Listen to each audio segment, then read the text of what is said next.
After the US abduction of Venezuela's president Nicolas Maduro, do other leaders in other nations have reason to be worried? Let's take a look. First, listen to what President Trump has said about Colombia's president, Gustavo Petro.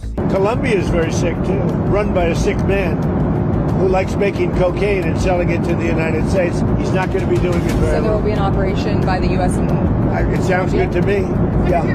You know why? Because they kill a lot of people. Then there's Mexico. By the way, you have to do something with Mexico. Mexico has to get their act together because they're pouring through Mexico, and we're going to have to do something. But there are big differences between Venezuela and Colombia and Mexico in terms of political stability, democratic rule and politics. And as such, many analysts conclude it's highly unlikely the US would or could attempt a military coup in either country. But what about Cuba? The US has punished the tiny island nation for 6 decades. I'm in Cúcuta on the border between Colombia and Venezuela, and you can see behind me that the Colombian government here has upped its troop numbers amid fears over a destabilized regime in Venezuela. They're concerned, of course, for their own country. This is a part of Colombia where left-wing rebel groups, particularly the ELN, move between this porous border and have been traditionally closely aligned with the government of Nicolas Maduro in Venezuela. There are concerns by the government of Gustavo Petro in Colombia that will bring the conflict in Venezuela, or the potential impending conflict, over the borders here into Colombia too. Furthermore, the government here is concerned about the influx of immigrants and refugees fleeing potential violence in Venezuela, more American intervention, leaving this city, which has been inundated with refugees in the past, again stretched to breaking point as those refugees. 63-year-old Nicolas Maduro was in power 12 years.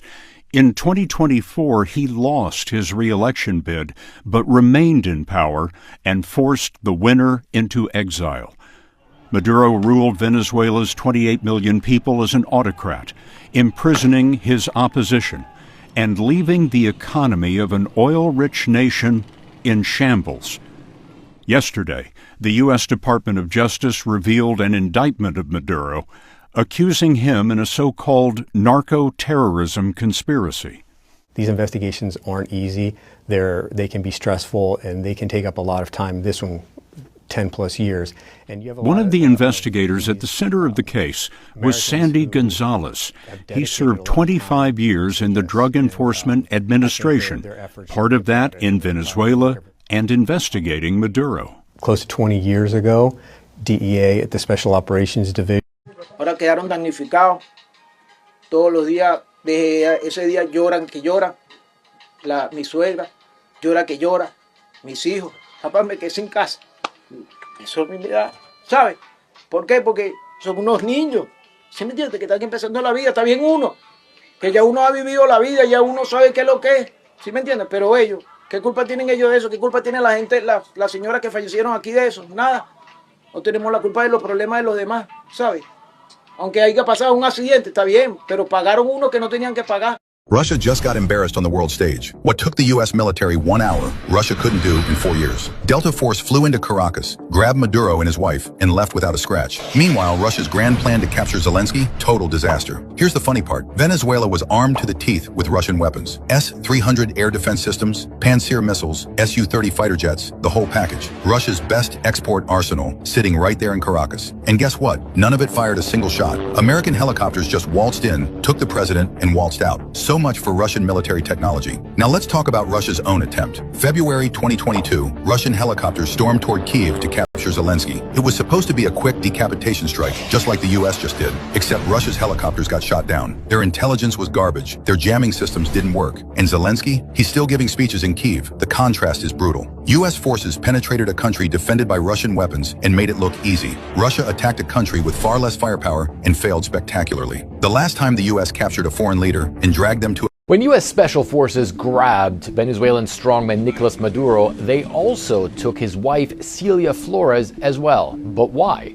Well, that's because a U.S. court has also indicted Flores. That indictment accuses Flores, along with Maduro, his son, and other members of Venezuela's elite, of working with what the U.S. calls narco-trafficking gangs or cartels. She's even accused of ordering kidnappings, beatings, and murders. Now, we've not heard from Celia Flores since she and Nicolas Madura were taken in that U.S. raid, but she was known as being the strong woman at Maduro's side, herself politically active and a staunch Chavista, a follower of the ideology of the former socialist leader of Venezuela, Hugo Chavez. And under that ideology, she wasn't officially called the First Lady of Venezuela, but Venezuela's first combatant. The Venezuelan military has promised to strike back after the United States attacked their capital city. Venezuela's defense minister says he narrowly survived after an American missile passed through his house, and he warned that retaliation is coming. The vice president of Venezuela also said that if proof of President Maduro being alive is not shown, the military will respond immediately. Venezuelan leaders went into the streets saying any U.S.-backed attempt to change their government will be crushed. They said the military is fully active, fully prepared, and ready to defend the country, warning that all American military bases in the region are now considered legal targets. Several Venezuelan Air Force bases were hit, but Venezuela still has fighter jets, including older American-made planes and Russian Su-30 aircraft. This morning, Venezuela announced a massive mobilization of nearly 15 million men and declared a nationwide state of emergency, saying the country is officially in a state of war. Maduro's capture is now being condemned by the United Nations and countries around the world, calling it the kidnapping. Martin, what exactly are you seeing happen right now around you?